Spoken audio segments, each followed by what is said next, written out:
The heat in dry furnace did not just bake, it scoured. It lifted the fine red dust from the single wide street and worked it into the grain of the unpainted pine buildings, into the lungs of men and horses, into the very soul of the Arizona Territory in the year of our Lord, 1884. The air smelled of hot iron, horse manure, and the sour tang of cheap whiskey spilling from the swinging doors of the dry furnace saloon.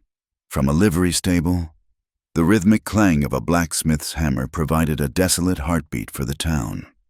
Evelyn Hayes felt the grit between her teeth. Her wrists burned where the rough hemp rope bit into her skin. Two burly men, deputies by the tarnished stars pinned crookedly to their vests, shoved her forward. They propelled her toward a crude wooden platform erected in the sliver of shade offered by the mercantile's overhanging roof.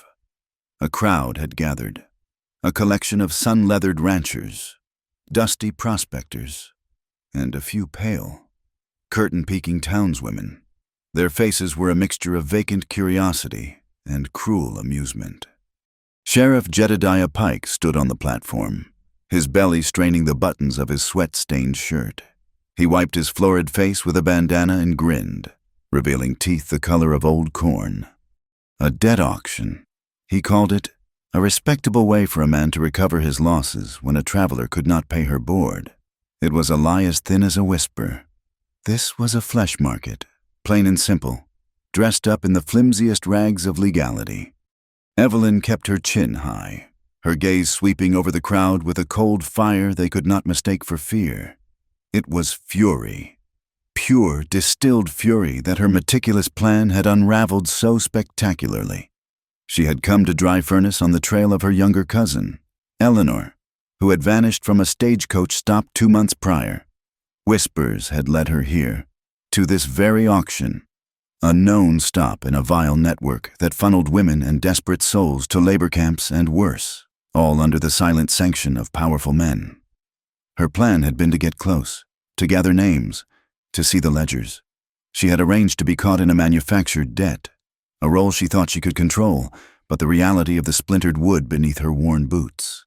The hungry looks from the crowd, and the greasy authority of Sheriff Pike was far more suffocating than she had ever anticipated.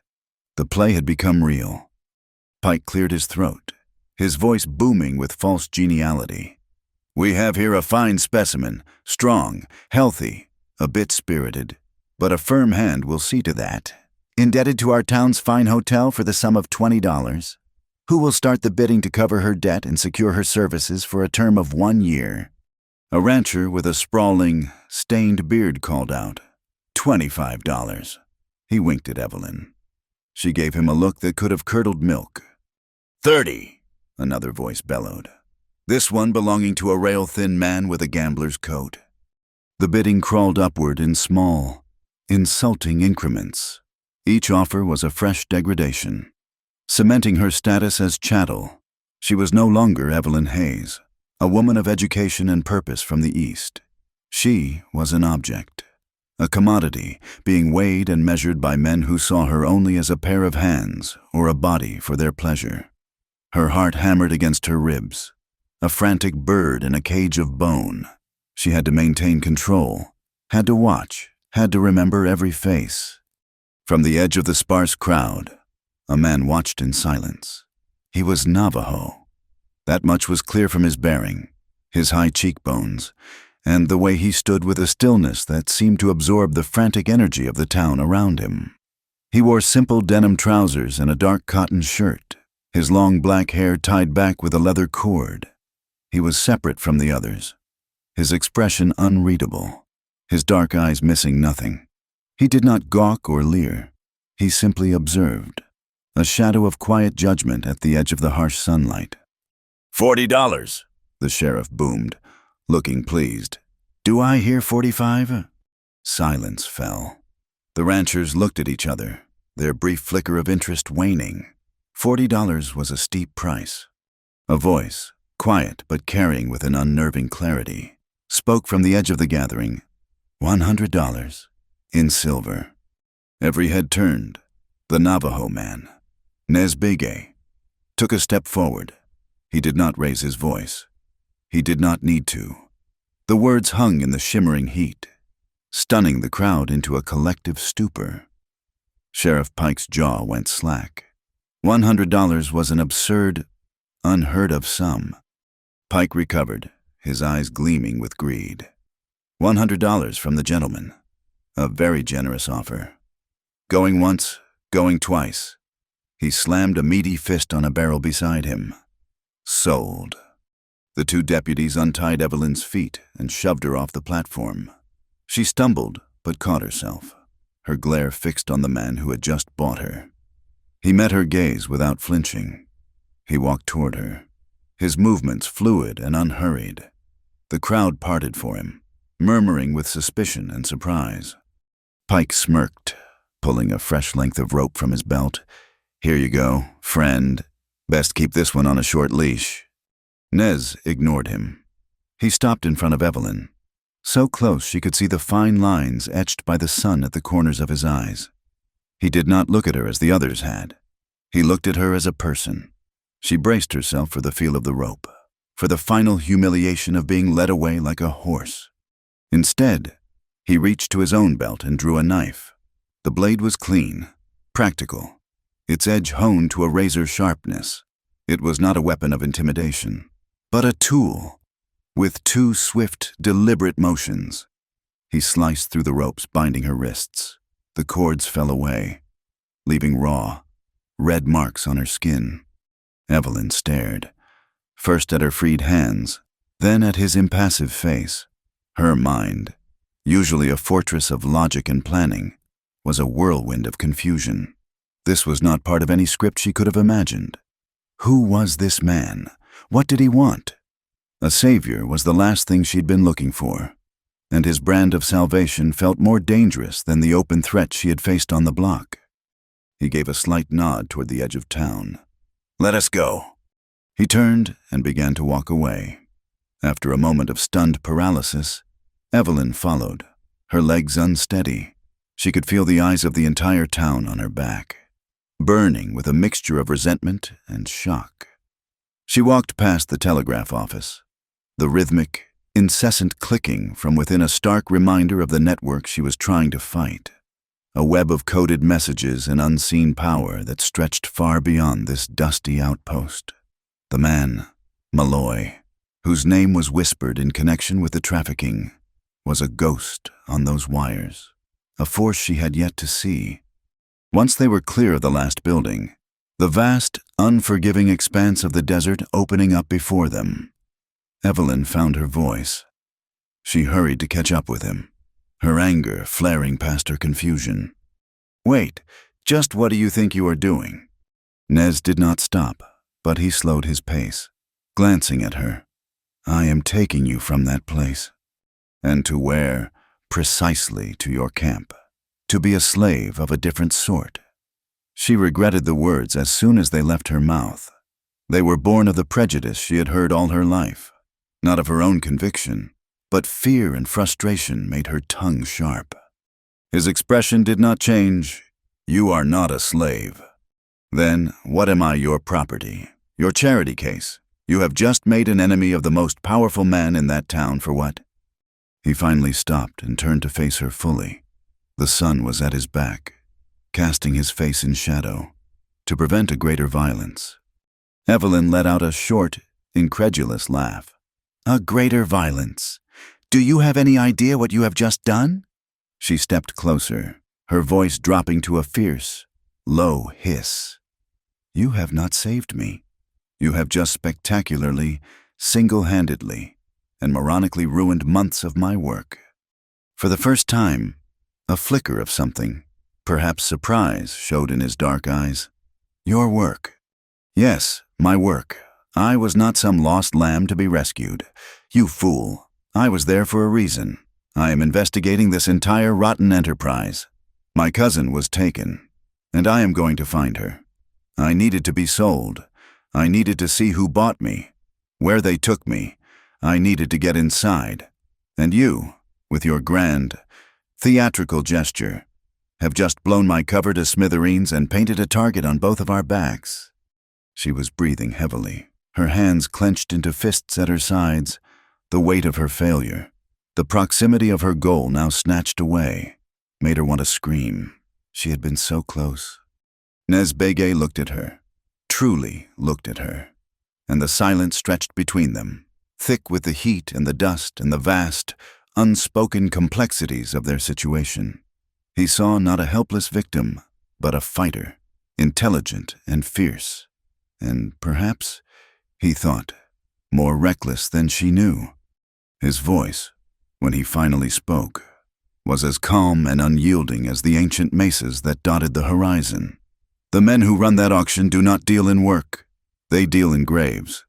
If you had gone with them, you would not be investigating. You would be gone, like your cousin. Now, my horses are this way. You can choose to come with me, or you can choose to walk back to town and see what Sheriff Pike has planned for the man who cost him $100 and the woman who made him look like a fool. The choice is yours.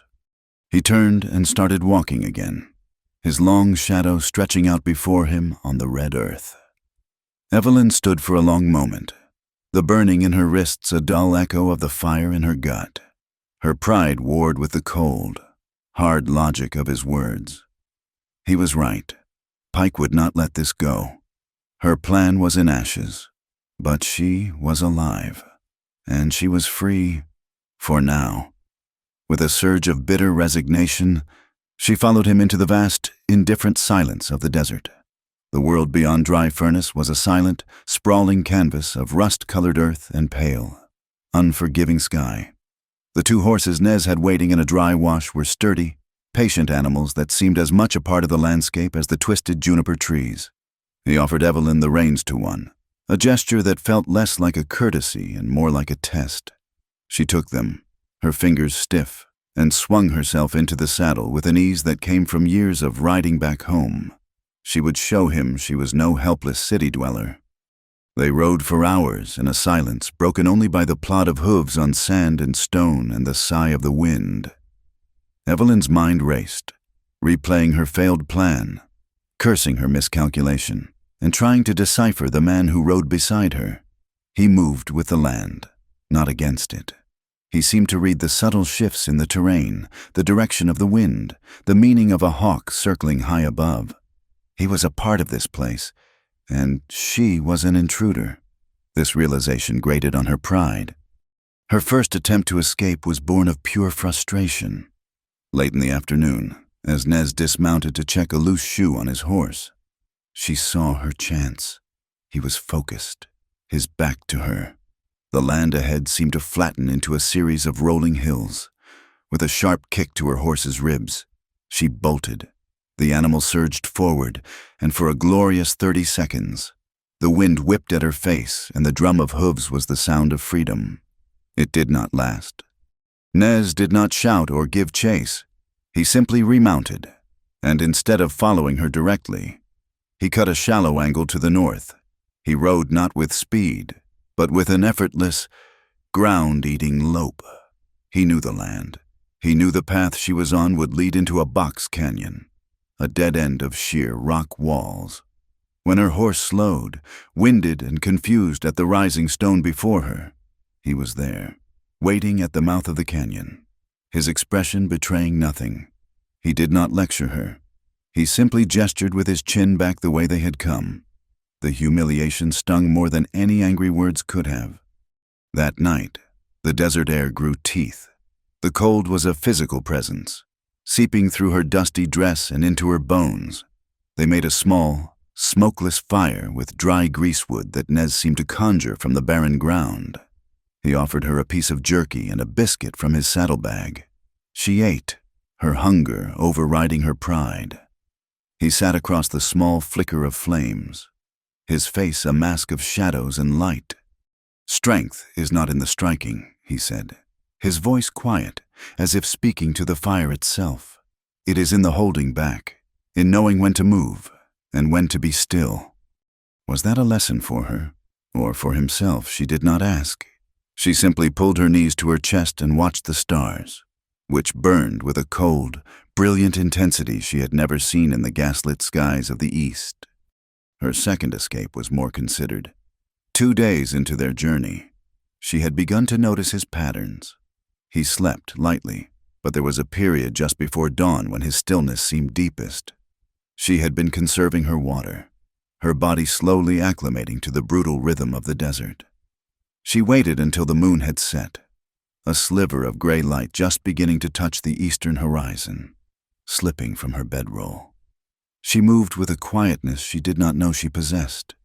She did not dare risk taking a horse. She would go on foot, find a hiding place, and double back to the main trail later. She made it 100 yards before his voice stopped her. It came from the darkness right beside her. "The snakes are still out before the sun is fully up," he said. "They like the cool sand." She froze, her heart leaping into her throat. He stepped out from behind a tall saguaro cactus, a silent, imposing shape against the pre-dawn light. He had not been sleeping at all. "You need to rest," he said, his voice devoid of anger. His patience was a far more effective cage than any rope could ever be. He was letting her exhaust herself, letting the land itself teach her the futility of fighting it without knowledge. By the 4th day, Evelyn's pride was a flickering ember. Her body ached with a profound weariness. Her lips were cracked, her skin burned, and a constant nagging thirst was her only companion. The land had become a blur of rock and sand and thorn. She no longer thought of escape. She thought only of the next step, and the one after that. She learned to watch the clouds for the promise of rain that never came, to read the droop of a plant as a sign of hidden moisture. She was learning the language of survival, a harsh and unforgiving grammar. They were climbing into the foothills of a great, dark mesa that rose from the desert floor like a fortress. The air was thinner here, but cooler. The sun was at its zenith, a white-hot coin in a bleached blue sky.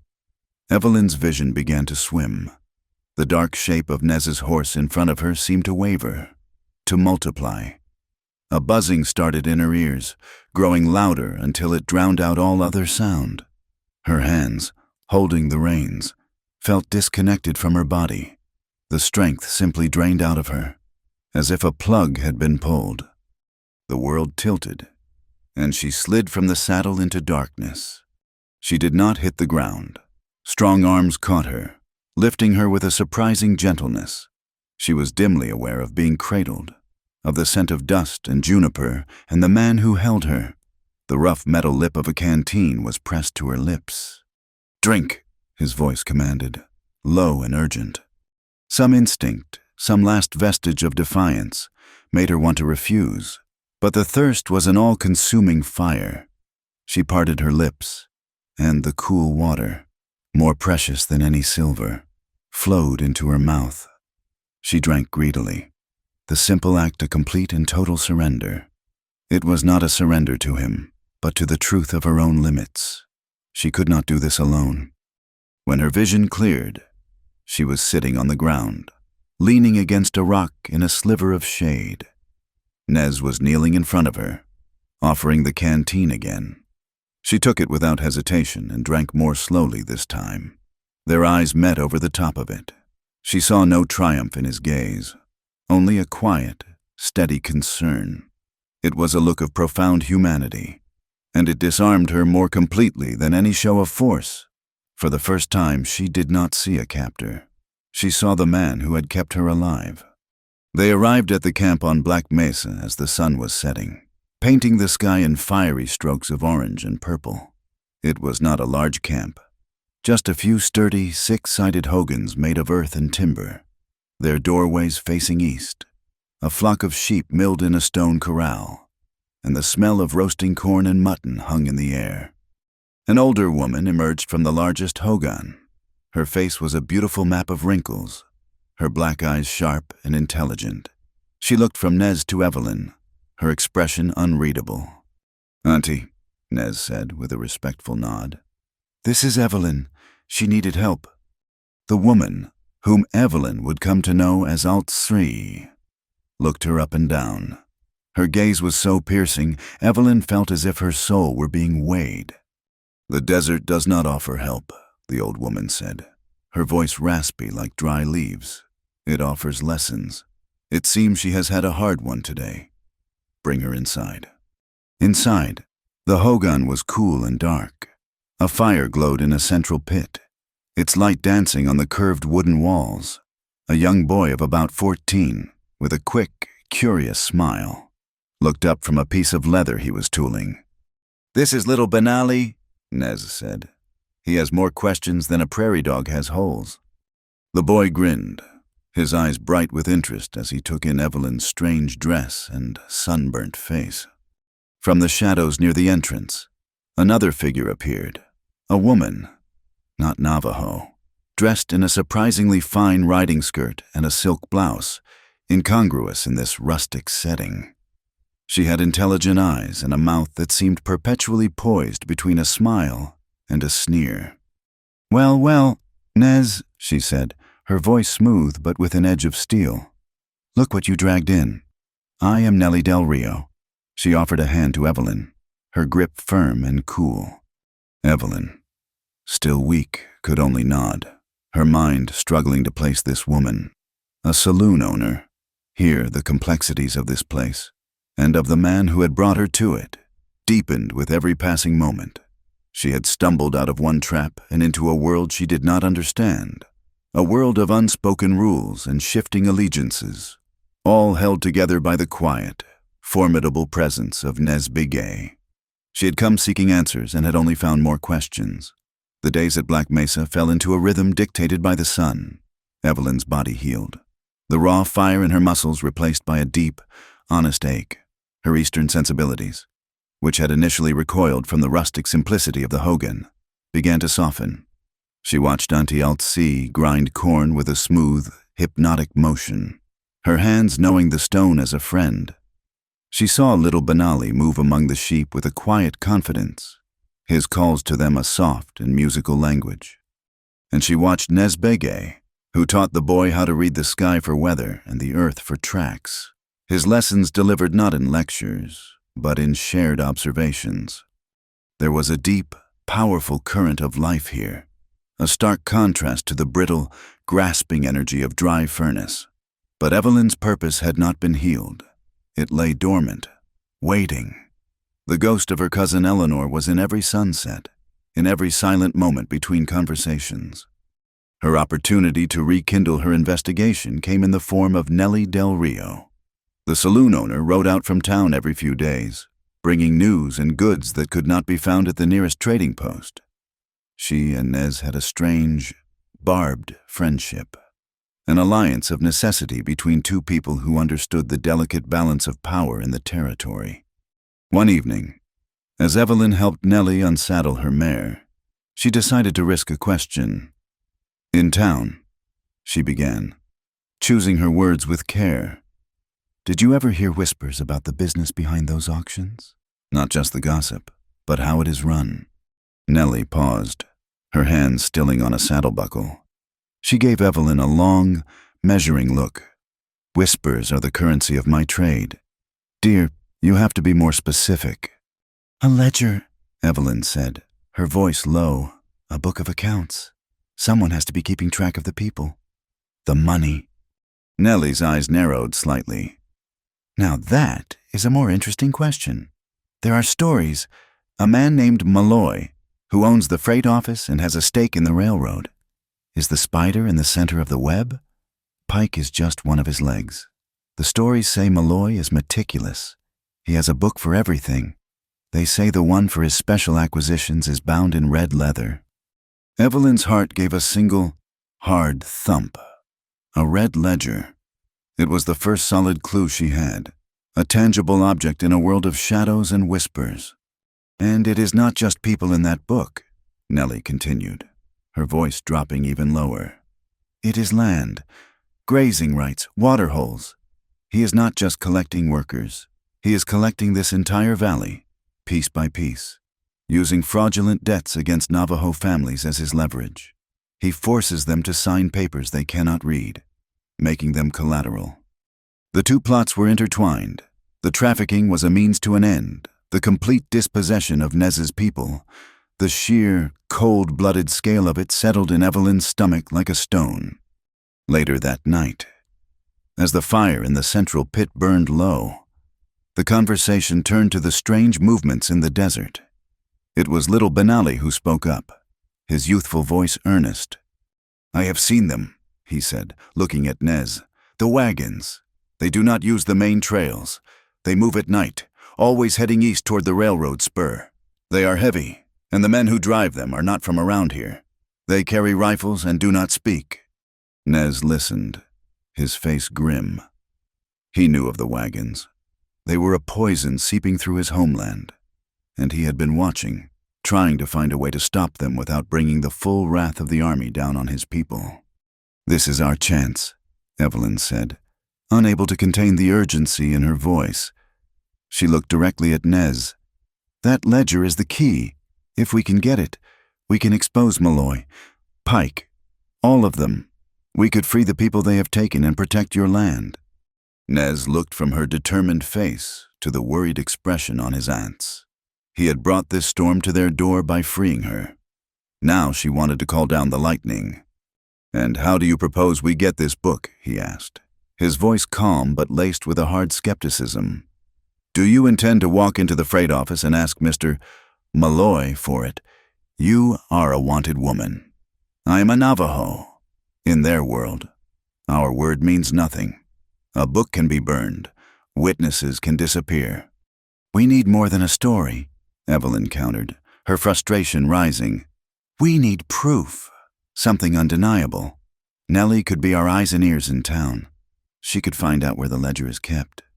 "I will not ask her to put her neck in Pike's noose," Nez said flatly. Evelyn turned to Nellie, who had been listening to the exchange with a wry, detached air. "I am not asking him. I am asking you. Nellie, there is a chance to do some real good here." Nellie considered her for a moment, then gave a slow, deliberate nod. "I am not a hero, Evelyn, but I detest Jedediah Pike, and Malloy is squeezing every last dollar out of this territory. It is bad for my business. I will listen, but I make no promises." The tension between Nez and Evelyn was a palpable thing in the following days. He argued for caution, for gathering information slowly, for protecting the community above all else. She pushed for action, for a direct strike, fueled by the fear that every day of waiting was another day of captivity for her cousin and others like her. His quiet strength felt like an obstacle. Her fierce determination felt like a reckless fire. Nellie rode to town and returned 2 days later with information. She had visited Whitcomb's trading post, a sprawling adobe building that served as the territory's nerve center. The trader, a man with a genial smile and watchful eyes, was a known associate of Malloy. "The ledger is real," Nellie reported as she, Evelyn, and Nez stood out of earshot from the Hogan. Whitcomb was talking to Corporal Miles from Fort Defiance. The corporal was complaining about a stack of new land claims filed by Malloy's company, all backed by debt contracts signed with an X. Whitcomb joked that Malloy kept his most valuable accounts in a red book in the safe in his freight office. "Corporal Miles," Evelyn repeated. "Would the Army help?" Nez gave a short, humorless laugh. "The Army's job is to keep the peace. Their peace, not ours. Miles is a decent man, but he is just one corporal. He follows orders, and the orders come from men who dine with Malloy." "The freight office," Evelyn pressed, her mind seizing on the detail. "The safe, that is where it is." "And that is where it will stay," Nez said, his voice firm. "It is a fortress." It was little Benali who broke the stalemate, driven by a mix of youthful bravado and a desire to help. He did something incredibly brave and foolish. One night, he slipped out of the camp, taking a swift pony, and followed the tracks of the ghost wagons he had seen. He was gone for a whole day and night. Auntie Alt-C sat at her loom, her shuttle flying back and forth, the only sign of her worry in the tightness of her jaw. Nez rode out in widening circles, his face a mask of stone. He returned near dusk on the second day with the boy riding behind him, exhausted and mud-stained, but alive. He clutched something in his hand. In the firelight of the Hogan, he opened his fist. It was a single sheet of paper, torn raggedly at the top, crumpled and soiled. but it was unmistakably a ledger page. I followed them to a relay station in the canyons, Benali explained, his voice trembling with the residue of fear and excitement. They were changing horses. One of the drivers was drunk. He and another man got into a fight, and a satchel fell from the wagon. It burst open. Papers flew everywhere. They gathered most of them, but they were in a hurry. I found this one wedged in a crevice after they left. Evelyn took the paper with a trembling hand. Her eyes scanned the contents. There were 3 names. 2 were women she did not know. Beside each name was a sum of money and a destination, Silverton Mines. The 3rd name was Eleanor Hayes, her cousin. Beside her name it said, Hold, M, Private. Her breath caught in her throat. Eleanor was alive. Malloy was holding her for some specific purpose. Hope, fierce and painful, surged through her. Nez pointed to the bottom corner of the page. There, pressed into the fibers of the paper, was a faint but clear embossed seal, a stylized M intertwined with a length of railroad track. M, Freight and Holdings. The silence in the Hogan was absolute. It was no longer a rumor. It was not a story told by a saloon owner or a boast overheard at a trading post. It was here, in their hands. Hard proof. Nez met Evelyn's gaze across the fire. The conflict between them dissolved, replaced by a shared, grim understanding. The time for caution was over. The game had just become real. They had a weapon now, and they both knew they were going to have to use it. The plan was insane. Evelyn knew it the moment the words left her own mouth, spoken into the tense quiet of the Hogan. She felt the immediate, unyielding resistance from Nez before he even spoke a word. "I will go back," she said, her voice steadier than she felt. "I will let them catch me." Auntie Altsi's hands stopped their work on a piece of buckskin. Little Benali stared, his eyes wide. "No," was all Nez said. The word was not an argument. It was a wall of granite. "It is the only way," Evelyn insisted, stepping forward into the firelight. "They think I am a runaway, a piece of property that has slipped its leash. They will not kill me. I am worth $100 to them. They will take me to their headquarters, to the freight office, to Malloy, and to his safe." He looked at her, his face carved from shadow. "They will make you wish you were dead.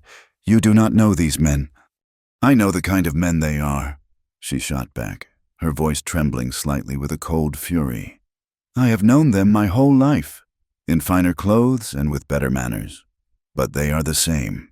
This is not a debate. It is the only path to that ledger, and to my cousin." Nellie Del Rio, who had been leaning against the Hogan's curved wall, spoke into the silence. "The girl has a point. Nez, it is a crazy, suicidal point, but it is a point. They would never expect it. Their arrogance is a weapon we can use against them."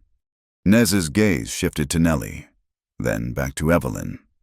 He saw the iron resolve in her eyes, the desperate, unbending will that had brought her this far.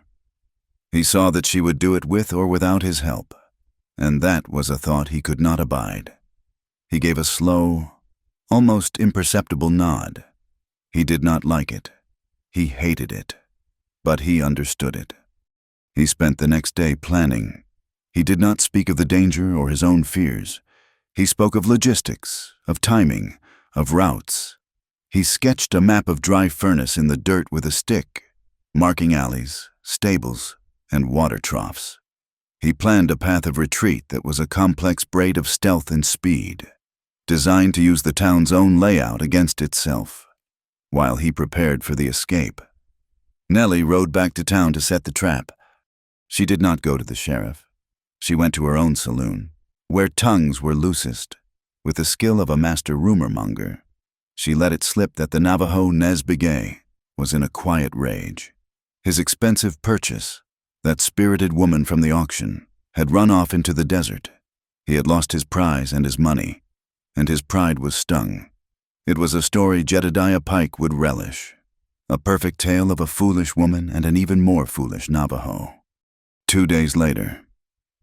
Evelyn walked out of the canyons and onto the dusty track that led to Dry Furnace. She had torn her dress, rubbed dirt on her face and arms, and walked until her feet were blistered and she could barely stand.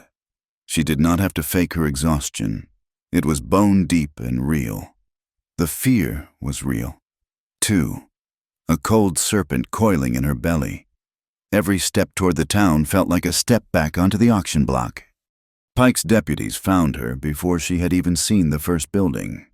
They came on horseback, kicking up dust, their grins wide and cruel. "Well, look what the wind blew in," one of them drawled, looking her up and down. "Looks like you found out the desert ain't so friendly." They hauled her to her feet and half dragged, half carried her into town. But they did not take her to the jail cell. As the plan had predicted, their arrogance was a guiding hand. Pike wanted to gloat. He wanted to parade his prize before the architect of the whole enterprise. They marched her straight down the main street to the imposing false front of the Malloy Freight and Holdings building. The office was a shrine to commerce and control. A long counter separated the public from the inner workings.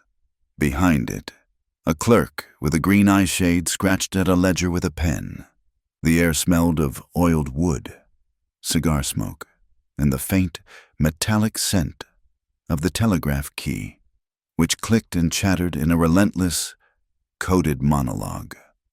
Sheriff Pike shoved Evelyn through a side door into Malloy's private office. The room was furnished with a heavy oak desk and a large, black, iron safe that stood against the far wall like a malevolent idol.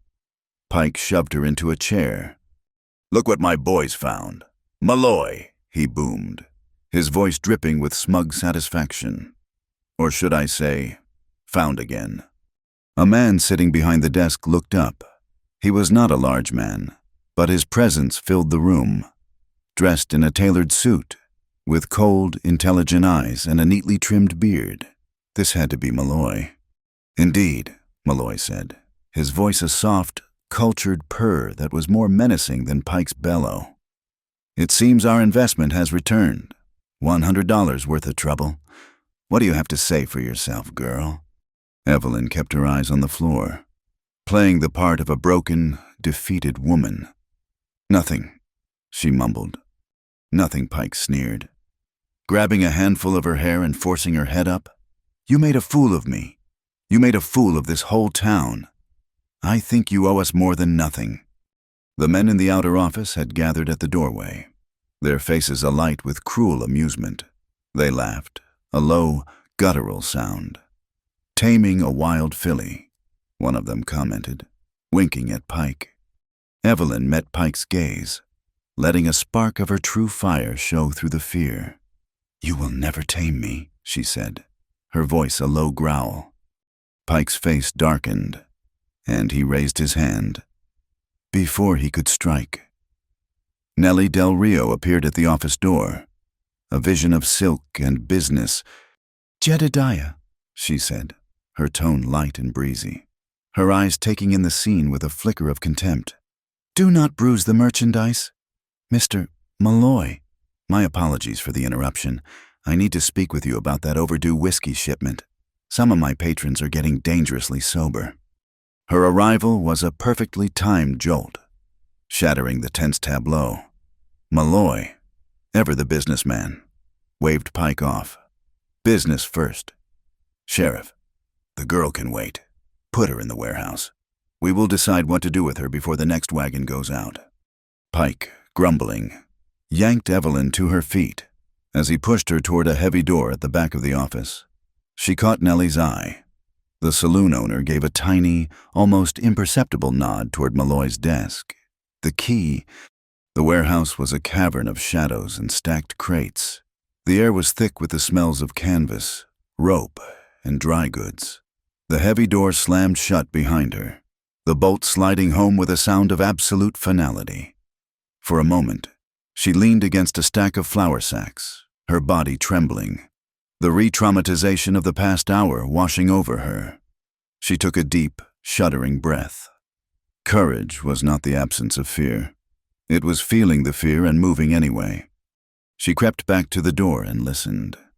She could hear the drone of Malloy's voice and Nellie's occasional, witty interjections. The distraction was holding. She moved swiftly, silently, back into the office.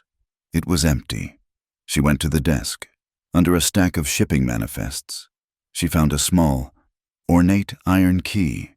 Her fingers closed around it, cold and solid. The safe was old but well made. The key slid into the lock with a soft click. She turned it, held her breath, and pulled the heavy iron door open. And there it was, a ledger, bound in dark red leather, its cover smooth and cool to the touch. She grabbed it, a surge of triumph making her lightheaded. But beneath it lay another book. It was a simple, plain-covered thing, like a schoolchild's notebook. A flicker of intuition, a cold dread, made her pick it up and open it. The page was a neat column of names, children's names, Navajo names. Beside each name was an age, ranging from 5 to 12, and beside each age was a date, and the words, "To the school at Carlisle, for assimilation." The words hit her with the force of a physical blow. This was not just about forced labor or stolen land. This was about the theft of a future, the systematic government-sanctioned destruction of families, of a whole people, all neatly recorded in a cheap notebook as if it were a list of inventory. The red ledger was a record of crimes against individuals. This book was the blueprint for a cultural genocide. Her mission, which had been so clear and personal, suddenly expanded into something vast and monstrous. A shout came from the front of the building. Nellie's distraction was ending. Evelyn tucked both ledgers under her arm and ran for the back of the warehouse. Nez had told her about a loading door, usually barred but not locked until the end of the day. She fumbled with the heavy crossbar, her heart hammering against her ribs. She lifted it, pushed the door open, and slipped out into the dusty, sun-baked alley. She ran, hugging the shadows. The plan was to follow the alley to the livery, cut through the stables, and meet Nez in the dry wash behind the town. Shouts erupted behind her. Someone must have seen her. From a window in the trading post across the street, Trader Whitcomb watched her go. He did not shout. He did not raise an alarm. He simply stood there, a thoughtful, unreadable expression on his face, and then turned back into the shadows of his store. The sounds of pursuit grew louder. A gunshot cracked the air, the bullet whining past her head. She did not dare look back. She could see the opening of the wash ahead, a dark slash in the earth. She scrambled down the loose scree of the bank, clutching the precious, terrible books to her chest. Just as a pair of deputies appeared at the top of the wash, a hand grabbed her arm and pulled her forward. "Nez!" He threw her onto the back of his waiting horse and swung up in front of her. With a sharp cry, he urged the horse into a gallop. They plunged into the labyrinth of the desert, the cries and curses of dry furnace fading behind them, leaving only the sound of the wind and the thunder of hooves and the dead weight of the truth she now carried. The pursuit was a thunderous, choking thing. Dust billowed behind them, a red cloud that marked their frantic flight across the desert floor. Evelyn clung to the saddle horn with one arm and clutched the two ledgers to her chest with the other. The books felt impossibly heavy, a dead weight of human misery. Behind them, the shouts of Pike and his men were ragged tears in the fabric of the vast silence. Nez did not ride for the open plains. He guided the horse with an instinctive certainty toward the great, dark gash in the earth to the north, the place the Navajo called Segi, the canyon among the rocks. It was a formidable and sacred place, a labyrinth of sheer sandstone walls that rose hundreds of feet from the canyon floor. To Pike and his posse, it was a trap. To Nez, it was home ground. As they plunged between the towering cliffs, the world changed. The overwhelming sky was reduced to a narrow ribbon of blue. The sound of their horses' hooves echoed, amplified and distorted, creating a phantom army that rode with them. The air grew still and cool, the heat of the open desert left behind like a bad memory. Nez guided their mount through a shallow stream that snaked along the canyon floor. the water washing away their tracks, erasing their passage. He was not just running. He was dissolving into the landscape. They rode for what felt like hours, the monolithic walls of the canyon a silent witness to their flight. The pursuit had fallen away, unable or unwilling to follow them into the maze. But a new pursuer was gathering its strength. The ribbon of sky above them began to dull from a brilliant blue to a hazy, yellowish gray. The wind, which had been a mere whisper in the canyon's depths, began to moan. A low, mournful sound that seemed to come from the rock itself. The horse grew skittish, its ears twitching, its steps becoming uncertain. Nez spoke to it in low, soothing Navajo tones, his hand resting on its neck. He scanned the sky, his expression growing grim. He explained to Evelyn in a low voice that a storm was coming, not of rain, but of sand and wind. He told her it was a powerful and cleansing force, but one that did not distinguish between a man and a stone. It came upon them with a terrifying speed. The moaning wind became a roar, a physical force that tore at their clothes and filled the air with a blinding, stinging torrent of sand. The world vanished. There was no sky, no canyon walls, only a howling, suffocating chaos of brown and red. The horse panicked, rearing up with a terrified scream. Nez slid from its back, pulling Evelyn with him. He slapped the horse on its rump, sending it galloping blindly into the storm to find its own shelter. He grabbed Evelyn's hand, his grip like iron, and pulled her toward the base of the cliff. The wind threatened to tear them apart, to lift them from their feet. He found what he was looking for: a shallow overhang, a scoop in the rock face that offered a sliver of protection from the direct blast of the storm. He pushed her into it, shielding her with his own body. For a long time, they could do nothing but press themselves against the cold stone, listening to the symphony of nature's fury. The sand scoured every exposed surface, a relentless sandpaper against rock and skin. This was a power beyond men and their petty cruelties, a force that could erase a mountain given enough time. When the initial ferocity lessened to a sustained, deafening roar, Nez showed her how to survive. He taught her to breathe through a piece of cloth torn from her dress, to keep her eyes shut, to make her body small and low to the ground. He explained that one did not fight the wind. One became a part of it, yielding to its power, conserving one's own strength. It was a lesson in humility, taught by the oldest of masters. Trapped in the roaring darkness of the alcove, the ledgers a hard rectangle between them, their own storm finally broke. Adrenaline and the stark terror of what she had read in Malloy's books made Evelyn's voice raw. She told him they had to get the ledgers to a newspaper, to a federal marshal, to anyone who would listen, and they had to do it now. She argued that they should ride east, bypassing Fort Defiance entirely, trying to reach the telegraph lines in Santa Fe. Nez countered her, his voice a low rumble beneath the storm's shriek. He told her that was the white man's way, to trust in far-off powers and pieces of paper. He argued that the proof was useless without the testimony of the people Malloy had wronged. He insisted their first duty was to the community, to bring the information back, to decide together what to do. His caution felt like a chain to her, and her urgency felt like a fire to him. She accused him of being willing to sacrifice his people for a principle of patience. He, in turn, told her she was willing to sacrifice a real victory for the sake of a quick and satisfying fight. Her old belief that strength meant always fighting back, always striking, rose up in her. She had learned to choose her battles, but this felt like the most important battle of all. The argument grew heated, their words snatched away by the wind, but their meaning sharp and clear in the suffocating closeness of their shelter. And then, in the midst of their fury, a sudden gust of wind tore a new, unholy shriek from the canyon. The sound was so strange, so utterly alien, that it stopped them both cold. In the sudden silence between their words, they heard only the screaming of the world. The absurdity of it, the sheer, profound helplessness of their situation, struck Evelyn first.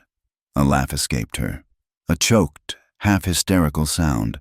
They were two tiny specks of dust, arguing about the proper way to fight a mountain while the mountain itself was trying to grind them into powder. Nez looked at her, and a slow smile touched his lips. He began to laugh too, a deep, quiet sound that was not of humor, but of a shared, elemental understanding. The tension between them did not just break. It was scoured away by the wind, leaving something clean and solid in its place. The storm raged for hours, and then, as suddenly as it had begun, it passed. The wind died down to a whisper, and the sand settled. A strange, orange light filtered into the canyon, illuminating a world that had been remade. Every surface was smooth, every edge softened, the air washed clean and smelling of wet stone and ozone. In the eerie calm, they sat together and finally, carefully, opened the ledgers. Evelyn read aloud the names of the women, her voice flat with grief. Then she opened the second book and read the names of the children. With each name, a piece of Nez's composure seemed to chip away. These were not abstract entries. They were the children of his cousins, of his friends, the grandchildren of elders he respected. He looked up from the book, his gaze sweeping across the canyon walls, which were now bathed in the soft light of the setting sun. He pointed to a high, flat shelf of rock far up the canyon wall. He told her that was where his great-grandfather had kept his sheep in the winter. He explained that the land, the grazing rights for that very shelf, was listed in the red ledger as forfeit against a loan for seeds that his family had never taken. The ink in Malloy's book was not just a record of theft. It was the desecration of memory. They sat in silence for a long time, the weight of the two books a tangible presence between them. The question was no longer about caution versus action. The evidence was too damning, the crime too personal. The question was what to do now. Evelyn, thinking strategically, suggested finding a single, trustworthy contact, perhaps a journalist or an honest lawman, to whom they could secretly pass the ledgers. They could let the system fight itself. Nez looked at her, and she saw in his eyes a new kind of strength, not of stillness, but of profound resolve. He told her that hiding was Malloy's way. He lived and worked in the shadows, using secrets as his weapon. He explained that to fight a thing like that, you could not use its own tools. You had to bring it into the harshest, most unforgiving light. They would not hide. They would not send the books away. They would take them themselves to Fort Defiance. They would not go to a single corporal or a sympathetic sergeant. They would walk into the commanding officer's headquarters, place the ledgers on his desk, and they would bear witness. They would attach their names, their faces, their very lives to the truth. Evelyn felt a tremor of fear at the thought. It was the most dangerous possible move. It put them squarely in the open, with no retreat and no protection. But as she looked at Nez's resolute face, and at the ancient, watching walls of the canyon, she knew he was right. It was a choice. Perhaps the first real choice she had made since this began. She was no longer just a survivor or an investigator. She was a witness, and together they would ride out of the canyon, not in flight, but on the attack. Returning to Black Mesa was like re-entering a dream. After the howling chaos of the sandstorm and the stark terror of the flight from Dry Furnace, the quiet dignity of the camp felt unreal. The familiar scent of juniper smoke, the soft bleating of sheep, the sight of Auntie Altsay sitting at her loom, all of it seemed to belong to a different lifetime. They were met not with cheers, but with a deep, collective silence. Little Benali took their weary horses, his eyes wide with 1,000 unasked questions. Auntie Altsay rose from her loom and looked at the oilskin-wrapped bundle in Evelyn's arms. She did not need to be told what it was. Her gaze met Nez's, and in that silent exchange, a world of understanding passed. That night, the elders gathered in the main hogan. The air was thick with tension. The red ledger and the plain notebook lay in the center of the circle, placed on a clean blanket near the fire pit. Nez spoke first, his voice calm and even. He recounted the escape, the storm, and the decision they had made in the canyon. He explained the plan to take the books directly to the commanding officer at Fort Defiance, to lay the truth bare and demand justice in the full light of day. When he finished, a heavy silence descended. It was broken by a stooped, wiry elder named Haska, whose face was a roadmap of hard seasons. "You want to walk into the wolf's den and ask him to give up his teeth," he said, his voice raspy. "We have seen the Army's justice. We have seen their treaties, which blow away like last year's leaves. They will take the books, they will thank you, and they will bury the truth so deep the roots of the mountains will never find it. And they will hang you for stealing from Mr. Malloy." Another man, younger and with anger simmering in his eyes, spoke up. "But we cannot do nothing. My cousin's son is in that other book. They took him in the spring. They said they would teach him to be a white man. They are teaching him to forget his own mother. We should fight. We should take back our children." The debate raged, a pendulum swinging between the cold caution of experience and the hot fire of grief. To trust the Army was to trust the very institution that had broken them. To fight was to invite a war they could not win. They were trapped between a false justice and an honorable death. Throughout it all, Evelyn remained silent. She felt like an outsider, an intruder in this sacred and painful council. Her own quest, her search for Eleanor, had ignited this firestorm, and she felt the immense weight of the consequences. She had come here full of righteous certainty, convinced of her own ability to fix this. Now, sitting on the hard-packed earth of the Hogan, she understood how little she knew. Her desire to prove herself, to be the hero, felt like a child's vanity in the face of such ancient, complex pain. It was Auntie Altse who finally turned the conversation, and she did it by turning her sharp, intelligent gaze on Evelyn. "You," she said, her voice cutting through the murmurs, "white woman, you brought this storm to us. You read the names. You say you want justice. What is your justice? Is it a piece of paper in a soldier's hand? Is it a man in a cage?" Evelyn met her eyes, her heart pounding. "I want the people who were taken to be returned. I want the land that was stolen to be given back." The old woman's gaze did not waver. "You come from the world that builds the cages. Your people write the papers that steal the land. Now you come here and tell us you have the answer. Why should we believe your answer is any different from their last one?" The questions were not cruel. They were honest. They stripped away every pretense, leaving Evelyn exposed. She did not have a grand, reassuring speech. She had only the raw, unvarnished truth. "I do not have an answer that will satisfy you," Evelyn said, her voice quiet but clear. "I did not come here to save anyone but my own cousin. I was arrogant. I thought I understood. I was wrong. All I know is that the truth is in these books. It is a terrible truth, and it will hurt everyone. But it is better than the lies that are killing you slowly. I do not know if the Army will listen. I do not know if we will survive. But I know that hiding these books in the dark is the same as letting Malloy win." She looked down at her hands.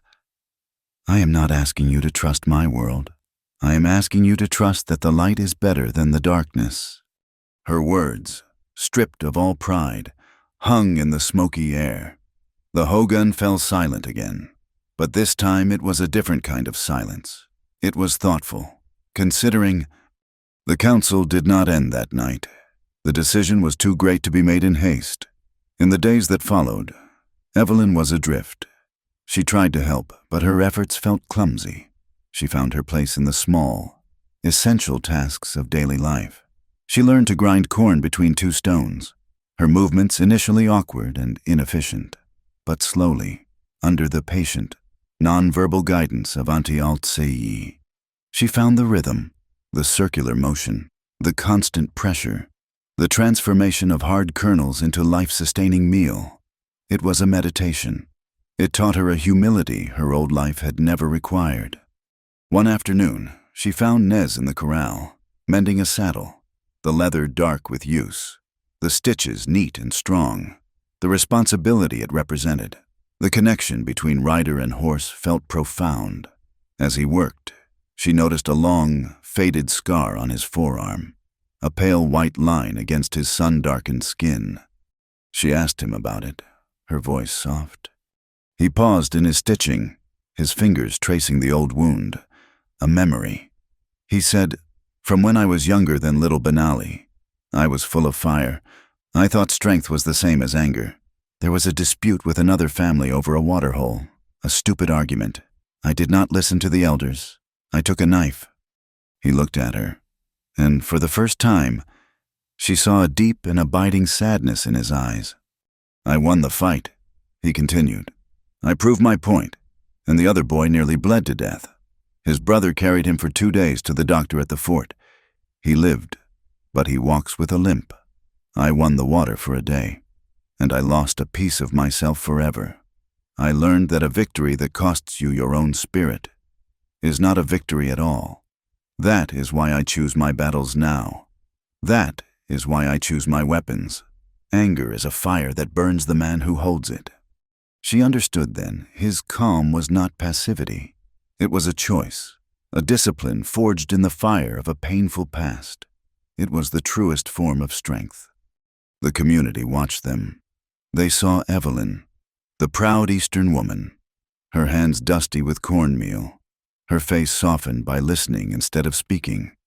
They saw Nez, their quiet protector, sharing a piece of his soul with this outsider. They saw two people from different worlds, bound not by romance, but by a shared and terrible purpose. On the third night, the elders gathered again. The debate was over. Haska, the old, cautious man, rose to speak. He looked at Nez, and then he looked at Evelyn. "The path you have chosen is a dangerous one," he said, his voice resonating in the quiet Hogan. "We do not know where it will lead, but we have spoken. The community will not hide. We will not be silent. The truth in those books is our truth." He took a deep breath. "We agree to the plan. We will stand with you, but you must be the ones to walk into the fort. You must be the voices that speak our truth. If you fall, we do not know what will come next, but we will not let you walk that path alone in spirit. The responsibility is yours." It was a verdict and a blessing all in one, a promise made with dozens of pairs of eyes watching, each one a testament to the trust being placed in their hands. Evelyn looked at Nez across the fire, the weight of the saddle, the burden of what was to come, settled upon them both, heavy and real. They had their mandate. Now, they had to be worthy of it. They left Black Mesa 2 days before they intended to arrive at Fort Defiance. The journey was not a direct one. Nez led them on a winding path through a series of low hills and arroyos, a route that would be invisible from the main trail. It was a journey of preparation, a final sharpening of the blade before the strike. They made camp the last night in an abandoned line shack, a small, sturdy cabin of rough-hewn logs tucked into the fold of a juniper-dotted hillside. It had been built years ago by a rancher who had long since given up his claim to the wind and the rock. The air was thin and clean, and the silence was so profound it seemed to have a weight of its own. The day was spent in practice. Nez took out a heavy Colt revolver from his saddlebags, its metal a dull gray in the afternoon sun. He set up a series of stones on a fallen log 50 paces away and handed the weapon to Evelyn. "I know you can ride," he said, his voice even. "Let us see if you can shoot." Evelyn took the gun. The weight of it was familiar in her hand. Her father, a man who believed a woman's education should be as practical as a man's, had taught her. She raised the weapon, sighted down the barrel, and fired. The explosion was a sharp crack that shattered the silence, and a puff of dust erupted from the top of the largest stone. She fired again and again, her movements economical, her aim true. Each shot found its mark. Nez watched, his expression unreadable, but a flicker of respect showed in his eyes. He did not offer correction, only a quiet nod. When she was done, he took the revolver and reloaded it with a fluid efficiency that spoke of long and hard practice. They spent the next hour with the maps he had made in the dirt. comparing them to the vast, sprawling reality that stretched before them.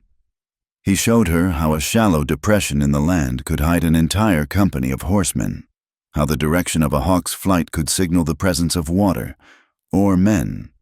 She, in turn, showed him how to look at the land with an engineer's eye, to estimate distances, to calculate the time it would take a posse to ride from one point to another. They were two halves of a single, effective whole. He knew the soul of the land, and she knew the cold mathematics of the world that sought to conquer it. As the sun began to dip below the horizon, painting the western sky in bruised shades of purple and orange, a chill crept into the air. They retreated into the cabin. A small stone fireplace stood in one corner, and Nez soon had a small, bright fire crackling within it, its warmth pushing back the growing dark. The light danced on the log walls and on their faces, creating an intimacy that the vast, open desert had never allowed. They ate a simple meal of dried meat and hard biscuits, washed down with coffee boiled in a small tin pot over the flames. The world outside vanished, replaced by the small, warm circle of their firelight. In the quiet, the things they had never spoken of rose to the surface. It was Evelyn who spoke first, her voice a low murmur that barely disturbed the silence. "Before I came out here," she said, staring into the flames, "I was engaged to be married. His name was Arthur. He was a banker, a very important man, or so my father thought. He saw me as he saw a fine horse or a new house, an acquisition, something to be displayed. He never once asked me what I thought about the world, what I dreamed of. He only told me how my presence would complement his." She paused, a sad, bitter smile touching her lips. "When I told him I wanted to postpone the wedding, that I was coming west to find my cousin, he was not concerned. He was insulted. He said it was an unseemly adventure, that my place was with him. He said I belonged to him. I realized then that the life he offered was just a prettier cage than the one Malloy builds, so I left." Nez listened, his gaze steady, his silence an invitation for her to continue. "My whole life," she went on, "I have fought against that, against being owned, being defined by who I belonged to. I thought strength meant never needing anyone, never letting anyone get close enough to put a rope on you. It is a lonely way to live." He nodded slowly, understanding dawning in his eyes. He understood now the source of her fire, the reason she had bristled so fiercely at being saved, at being bought. "You are not owned," he said, his voice quiet but absolute. "You are your own person. I saw that the first moment I laid eyes on you on that platform. It was why I cut the ropes." He shifted, the firelight catching the old scar on his arm. Now it was his turn to look into the past. "My wife died 5 years ago," he said, the words costing him a visible effort. "A fever the army doctor at the fort called lung sickness. She was a weaver. She could make the wool speak. She saw the beauty in things. She tried to show me, but my heart was full of anger then. I saw only the land being taken, the treaties being broken. I saw enemies everywhere. I was so busy fighting the world, I did not see that the most important part of my own world was slipping away." He looked at Evelyn, his eyes full of a deep, ancient sorrow. "When she was gone, the anger was all I had left. It burned me hollow.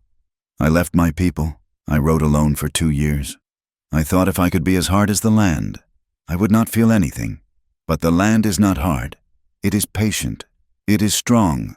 It taught me that my anger was a weakness, not a strength. My wife knew that. I did not learn it until it was too late." The confession hung in the air between them, a fragile and precious thing. They were two survivors, scarred by different worlds, who had found in each other a reflection of their own solitary strength and their own deep-seated wounds. The roles of rescuer and rescued, of captor and captive, had long since dissolved, leaving only a man and a woman, stripped bare of all pretense by the firelight and the truth. The fire burned down to glowing embers. The cabin grew cooler. Nez rose and fetched a thick wool blanket from his bedroll. He walked over to where Evelyn sat and gently draped it over her shoulders. His fingers brushed against her neck, a touch as light as a moth's wing, but it sent a tremor through her. She looked up at him. The space between them was no longer a gulf of suspicion and misunderstanding. It was alive, charged with all the words they had not said, with the shared ordeal of the past weeks. The fear she had always felt, the fear of being possessed, was gone. In its place was a different kind of fear, a more terrifying and beautiful one, the fear of truly connecting with another's soul. She stood up, the blanket still around her shoulders. She stood so close to him she could feel the warmth radiating from his body. She looked into his eyes, which held the quiet patience of the desert and the deep, sad wisdom of his past, the need to know. To define this fragile, powerful thing between them was a knot in her throat. Her voice was a whisper, a sound meant only for him in the vast silence of the night. "Do you want me or love me?" Nez did not answer immediately. A slow smile touched his lips, a smile that reached his eyes and lit them from within. He raised his hands and gently cupped her face, his thumbs stroking her cheekbones. He leaned in slowly, giving her every chance to pull away. She did not move. He touched his forehead to hers, a gesture of profound and simple connection. Then, he leaned down further, until his chest gently touched hers, a warm, solid pressure over her heart. She could feel the steady beat of his own heart against her. "Both," he breathed, the word a warm caress against her skin. He said nothing more. He did not need to. In that single word, and in the gentle, respectful pressure of his body against hers, she had her answer. This was not about possession. It was not about need or rescue. It was a choice, a free and equal choosing, made by two scarred but whole people, alone together in the heart of a wild and dangerous land. The world outside, with its ledgers and its laws and its coming fight, fell away, leaving only the two of them and the quiet promise of the dawn. The quiet intimacy of the line shack felt a world away as they rode toward Fort Defiance. The dawn was a clean, sharp line of light on the horizon, and a fragile sense of hope had settled between them. They were a team, equals, moving toward a single, clear purpose.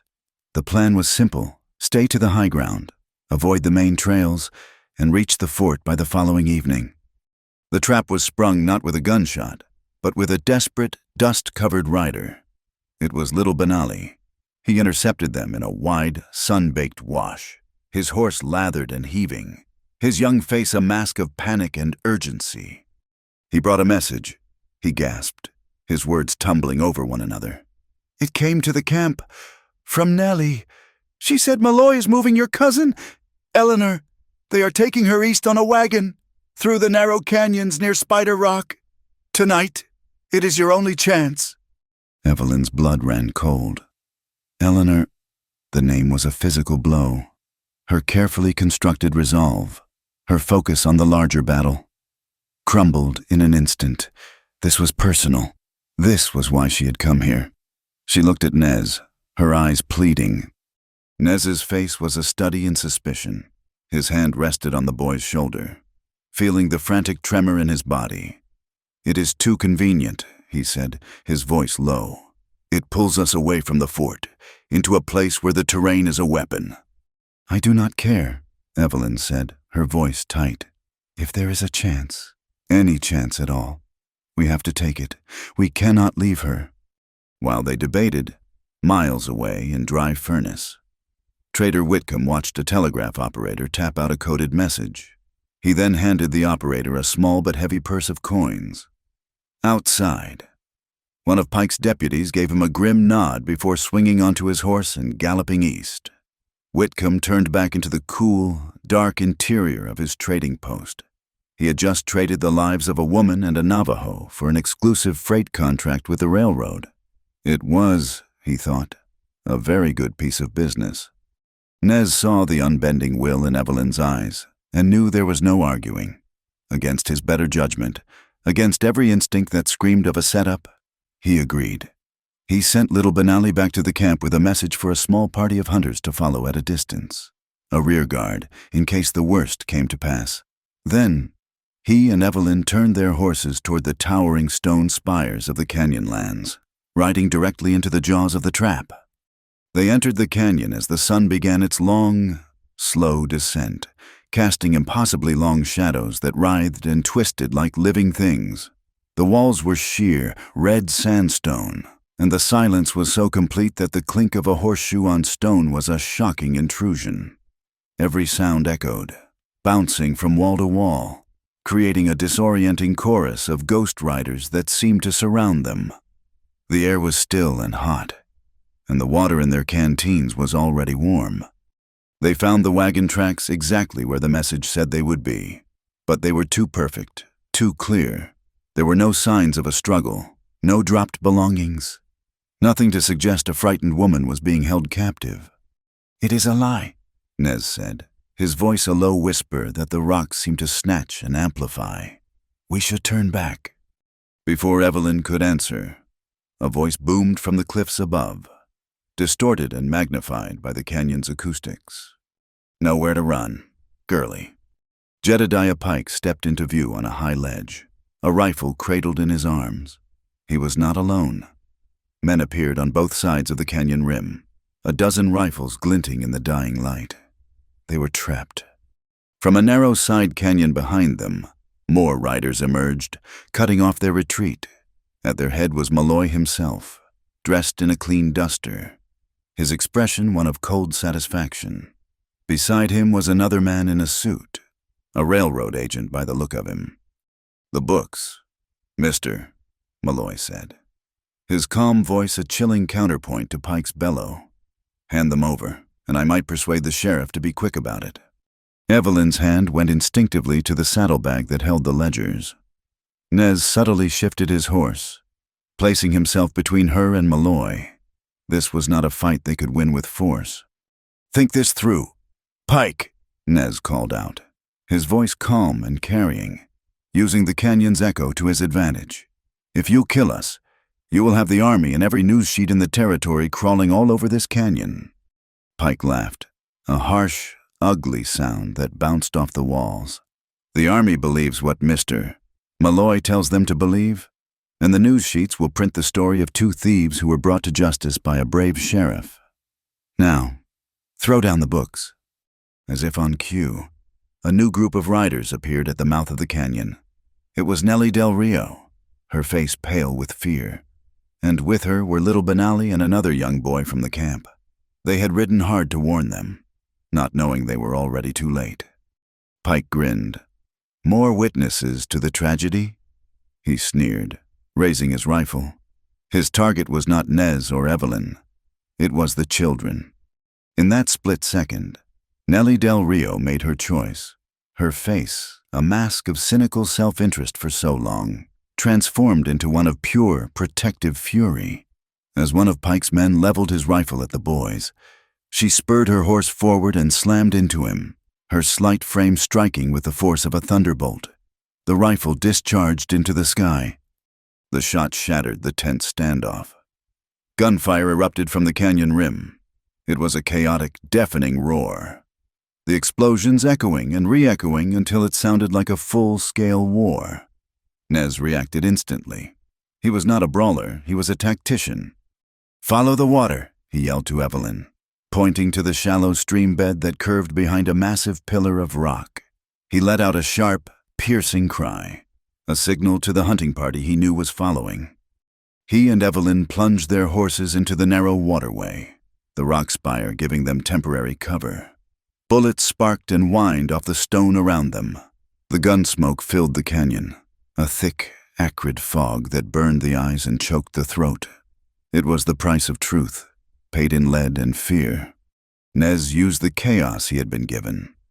He let out another cry, and from a different direction, an answering call echoed. His hunters had arrived. They did not charge. They melted into the rocks at the canyon's mouth, their few rifles adding to the disorienting cacophony. Pike's men, unable to tell if they were being attacked by 2 people or 20, began to fire wildly into the echoes. Malloy, a man of business, not of battle, began to edge his horse backward, his face a mask of cold fury at Pike's incompetence. Pike, enraged, tried to rally his men, his voice a raw roar of frustration. Evelyn, her heart pounding, pulled out the Colt. She was not aiming to kill. She fired at the rocks just above the heads of two men who were trying to get a clear shot at Nellie and the boys. The ricochets sent them scrambling for cover, giving Nellie the precious seconds she needed to pull the children into a shallow crevice. The battle became a deadly game of hide-and-seek. Nez was a ghost, his voice calling out directions that seemed to come from everywhere at once, his shots precise and deliberate, aimed at rifles, not at men. He was flowing like water around the rocks, using the very canyon that was meant to be their tomb as his greatest weapon. Seeing his advantage slipping away, Pike did the only thing a bully knows how to do. He charged. He spurred his horse directly at Evelyn, hoping to ride her down and retrieve the ledgers himself. Evelyn saw him coming, a huge, raging figure thundering toward her. She fired once, the bullet tearing through the brim of his hat. He did not even flinch, just as he was about to crash into her. Nez appeared as if from the stone itself. He launched himself from a low ledge, tackling Pike and sending both of them tumbling from the saddle into the shallow stream. They came up roaring, a tangle of limbs and fury. But the fight was short.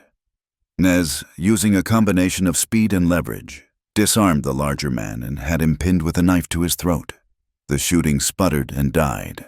The posse, seeing their leader captured and their advantage gone, hesitated.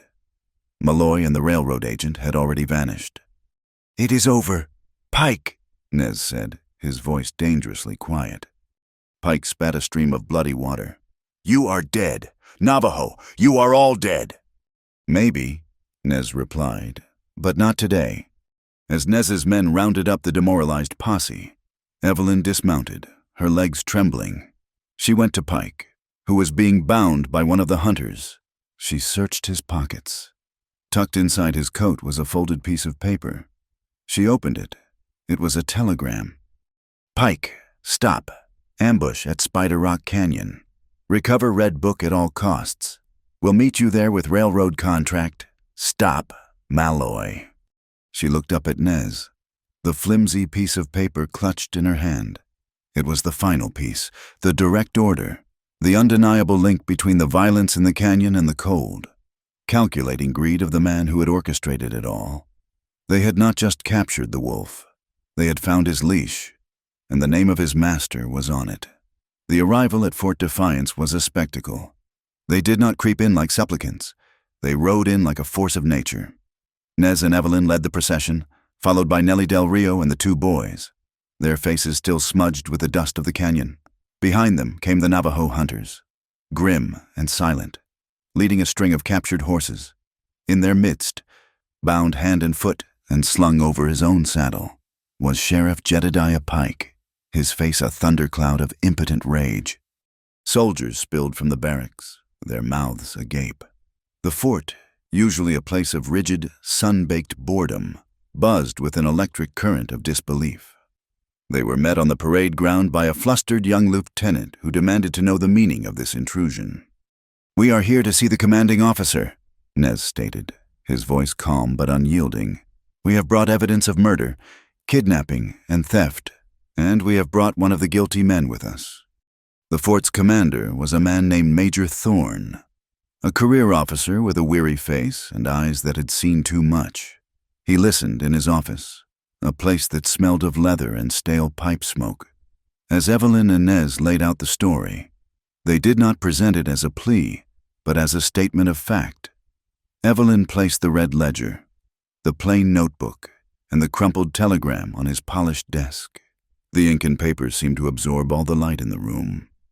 Thorne was a man of the law, but it was the Army's law, a rigid and often blind instrument. He examined the evidence, his expression guarded.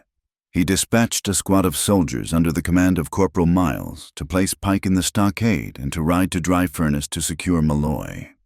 But Malloy was a man who understood the true nature of power. It did not reside in forts or in the law.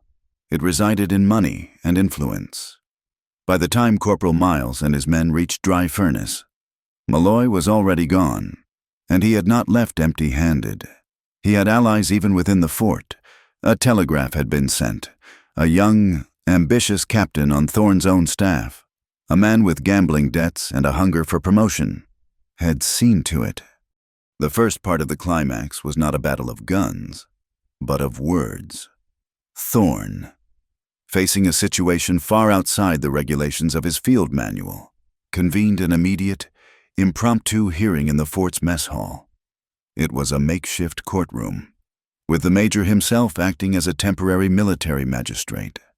The room was packed with soldiers, Navajo elders who had ridden in from Black Mesa, and a few wide-eyed civilians from the agency. The fear in Evelyn's gut was a cold, hard knot. This was their world, their rules. She was terrified that the evidence would be dismissed, that their words would be twisted, that the sheer weight of Malloy's power, even in his absence, would crush them. She was called to testify first.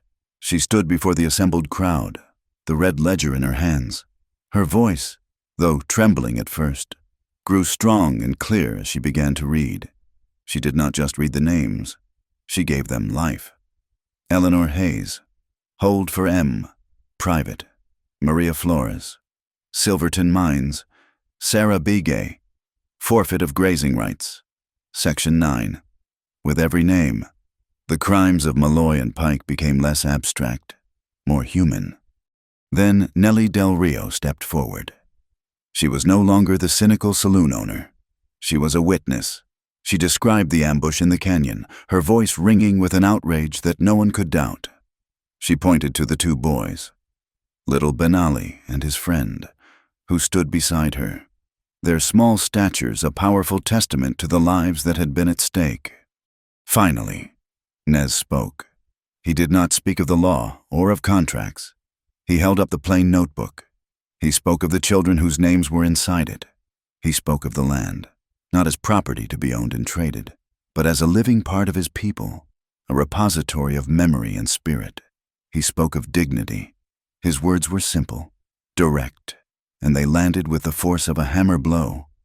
Just as Major Thorne was about to render a preliminary judgment, a soldier burst into the mess hall. His face flushed. "The train, sir," he gasped. "The midnight freight. Malloy's men. They have taken it. They have the prisoner. Pike." The room erupted. The legal climax was over, and the action had begun. Malloy was not just running. He was staging a counterattack. He was attempting to flee with his accomplice, and, Evelyn realized with a surge of horror, he was likely after the one thing that could still destroy him: the evidence. The railroad spur was a mile from the fort. By the time Nezer's Evelyn and a squad of soldiers led by Corporal Miles reached it, the locomotive was already chuffing to life, its great pistons beginning to move. It was a short train, just the engine, a coal tender, and a single, heavy freight car. They saw Malloy, a pistol in his hand, forcing a bound and gagged Pike into the freight car. As the train began to pick up speed, Malloy himself swung aboard. He saw them coming. He raised his pistol and fired, not at them, but into the open door of the car. A small flame flickered to life inside. He was trying to burn the car, to destroy any evidence that might be inside it, and Pike along with it.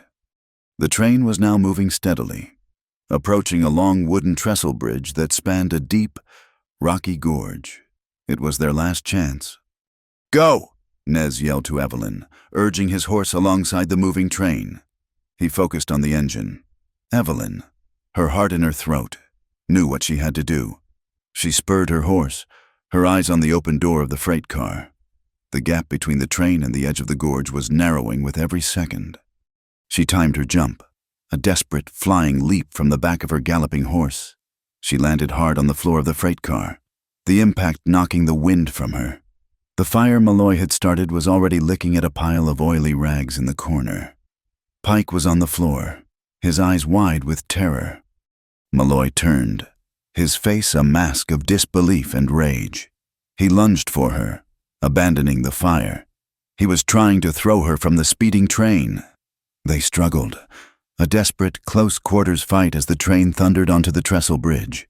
The gorge yawned below them, a black, hungry mouth.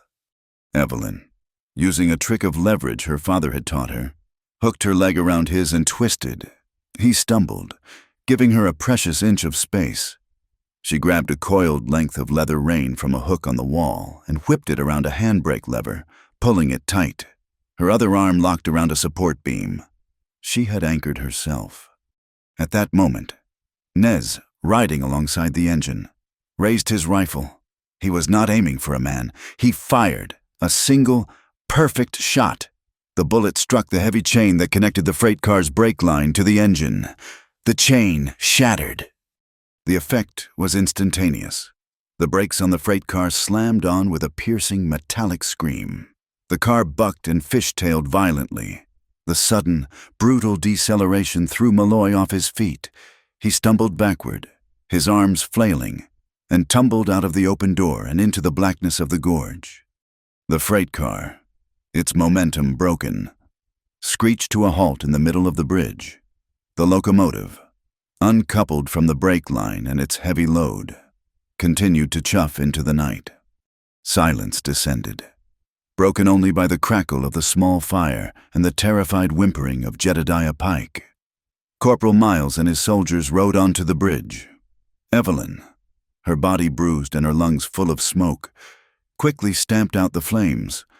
The ledgers, which she had protected with her own body during the fall, were safe. She looked out from the open door of the freight car, back toward the fort. The bell on the locomotive, now far in the distance, rang out a lonely, mournful sound. It was not a sound of victory, but of reckoning. The truth was now on the table, paid for in blood and bravery, and the world would be forced to listen. The aftermath on the bridge was a strange, suspended moment between the violence of the fight and the cold reality of the law. The air, sharp with the lingering smell of gunpowder and scorched wood, felt thin and brittle. Below, in the deep black of the gorge, soldiers with lanterns were already scrambling down the steep incline. They found Malloy alive, his body broken but his malevolent spirit intact, wedged on a wide ledge 20 feet below the bridge. Jedediah Pike, his face a mask of disbelief, was led away in irons by Corporal Miles, the sheriff of Dry Furnace, a man who had ruled through fear and brute force, looked small and pathetic in the flickering lantern light. His power extinguished, Malloy was hauled up in a canvas sling, his expensive suit ruined, his eyes burning with a cold, silent hatred that promised a long and bitter legal battle. He would not face frontier justice, but the slow, methodical grind of the federal courts, a system he had so long manipulated and now would be consumed by. Back at the fort, Major Thorne acted with a swiftness that surprised everyone. Faced with the undeniable proof in the ledgers and the damning evidence of the telegram, he issued a temporary military injunction. It froze all land claims filed by Malloy's company within the territory pending a full investigation. It was not a permanent victory, but it was a shield. The order was a line drawn in the sand, protecting the Navajo grazing lands for now, a breathing space won at a terrible cost. A commission of inquiry was established, and the long, slow process of untangling Malloy's web of deceit began. In the weeks that followed, the territory seemed to exhale. Nellie Del Rio sold her saloon. The business had lost its flavor for her. She had looked into the face of true evil in the canyon, and she had discovered a core of courage within herself that she could no longer ignore. Before she left for California, she sat with Evelyn in the fort's dusty visitors' parlor. "I spent my life playing the odds," Nellie said, her voice softer than Evelyn had ever heard it. "I always thought courage was just a foolish way to get yourself killed." She shook her head, a small, wry smile on her lips. "It turns out, sometimes it is the only way to feel alive." She had been a woman of two faces, but in the end, she had chosen to show the true one. The world did not change overnight. The wheels of federal law turned with an agonizing slowness. But a seed had been planted. Evelyn, working with a literate clerk at the fort, made meticulous copies of the Red Ledger. They sent the copies with a trusted Army scout to a newspaper editor in Santa Fe known for his crusading spirit. The truth was now a current, flowing out into the wider world. Impossible to dam up completely. Life for Evelyn and Nez found a new rhythm, not of fighting, but of building. They did not return to the deep seclusion of Black Mesa, nor did they seek a place in the white world of the towns. They found a middle ground, on a patch of unclaimed land near a well-traveled trail, where the high desert met the foothills of the mountains. They built a small, sturdy trading post. It was not a place of great commerce. It was a place of connection. They mended tack for travelers, their hands working together on the worn leather. Nez's quiet expertise and Evelyn's practical ingenuity made them a formidable team.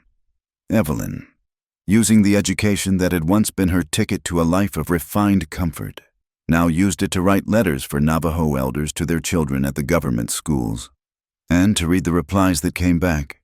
She taught the camp children their letters, not in a stuffy classroom, but in the shade of a cottonwood tree, using charcoal on a piece of smooth slate.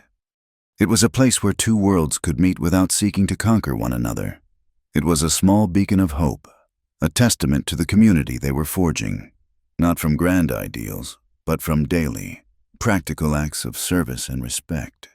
One evening, Auntie Altsei came to visit, her back straight as she rode her old mare. She sat with them by their fire, watching the flames dance. She looked at the small, sturdy building, at the neatly repaired corral, at the quiet, purposeful way Evelyn and Nez moved around each other, a silent language of partnership passing between them.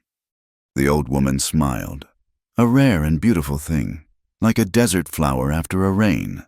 "The sand waves will always return," she said, her voice the sound of wind over rock.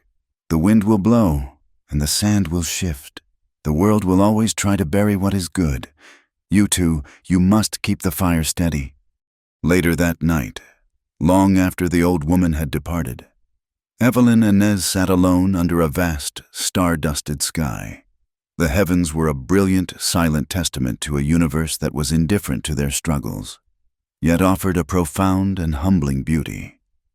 The little fire at their feet felt like another star, one they had kindled themselves against the immense darkness. "This is not the life I ever imagined for myself," Evelyn said softly, her gaze on the infinite pinpricks of light above. "No life ever is," Nez replied, his voice a low rumble. "But is it a good life?" She turned to look at him, at his strong, quiet profile outlined against the fire. "It is a real life," she said. "I make my own choices. I am not owned. I am not fighting to survive anymore. I am working to live. That is more than I ever had." He reached out and took her hand. His was warm and calloused, hers slender but strong, their fingers intertwined, a comfortable, solid fit. There were no grand pronouncements of love, no promises of a future free from hardship. The world was still a dangerous place. The victory they had won was fragile. The forces that had driven Malloy were not gone. They were merely in retreat. "We will have to choose this again tomorrow," he said, "and the day after." Evelyn squeezed his hand, a quiet affirmation that needed no words. The love between them was not a wild, taming passion. It was a conscious act of will, a daily choice to stand together, to keep the fire steady against the shifting sands. It was a love that did not seek to own, but to liberate, and under the hopeful light of the distant stars, they chose each other, for today, and for all the uncertain, unwritten tomorrows to come. Thank you so much for joining us on this journey through the heart of the West. We would be honored if you would comment with where you are listening from so we can all connect over this shared story. And we invite you to subscribe to our channel Wild West Tales. Like this video, and give your support by pressing the hype button to help this tale reach more ears around the world.